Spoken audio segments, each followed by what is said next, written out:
Bem, se nós tentarmos analisar o quadro medida certa no campo da ciência, acaba sendo um pouco complicado. Por que isso?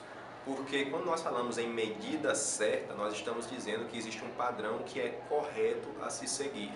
E quando analisamos isso do campo de vista da arte, por exemplo, ou da história, nós acabamos observando que na humanidade não existe medida certa, existe sim medida hegemônica. O que seria a medida hegemônica? A medida hegemônica é basicamente a medida que é mais aceita, né, em um determinado tempo, em uma determinada época ou local.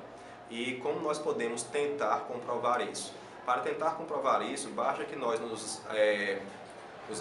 venhamos a nos remeter a esculturas clássicas ou então quadros, né, gravuras clássicas. E quando nós fazemos isso, nós observamos que, por exemplo, a Vênus de Milo, que é uma estátua bastante famosa, ela não segue os padrões de beleza dos dias de hoje. No entanto, ela representa aí o padrão de beleza de outra época. Se nós levarmos em consideração o quadro As Três Graças, que foi um quadro pintado durante a Idade Média e que representava as três belezas da época, ou seja, uma loira, uma morena e uma ruiva, nós poderemos ver que as três belezas da época não eram nem de longe parecidas com belezas atuais. Por que isso? O que chama a atenção no quadro é que as mulheres lá retratadas eram muito gordinhas, tinham celulite, e isso era visto como um padrão estético bom. As pessoas gostavam desse padrão estético, elas não achavam feio, elas adoravam isso. Por quê? Porque naquela época aquilo representava alguma coisa, aquilo significava alguma coisa, então dava sentido. Em dias de hoje as coisas mudaram. O padrão de beleza é o quê? São pessoas muito magras, né? Sem celulite e tudo, mas isso não implica dizer que essa é a medida certa. Essa é a medida unicamente hegemônica. O que nós podemos aí considerar a respeito do quadro Manda Quem Pode, Obedece Quem Tem Juízo no campo de vista da ciência. Esse quadro ele pretendia, em um determinado momento, analisar a questão financeira de uma determinada família.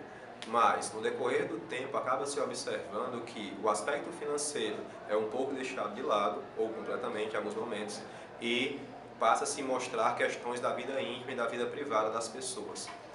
No Brasil, nós acabamos observando que é muito tênue, né, a linha entre o público e o privado. Alguns autores clássicos já trataram disso. O mais famoso deles, né, é o Sérgio Buarque de Holanda, o pai do Chico Buarque, onde ele faz um livro chamado Raízes do Brasil, e nesse livro ele constrói um conceito chamado o homem cordial. O conceito ele é bastante claro. O homem cordial é justamente uma pessoa que é bondosa demais com os amigos, bondosa demais com aquelas pessoas que estão ao redor dele. Ele acaba tratando a coisa pública como se fosse uma coisa privada. Ele transforma o ambiente público em algo que é dele, né? E acaba gerando uma série de cordialidades com pessoas que estão próximas a ele, que não deveriam ser geradas. Então não existe aí uma distinção clara entre o que é público e o que é privado. Tudo é tratado como se fosse uma só coisa.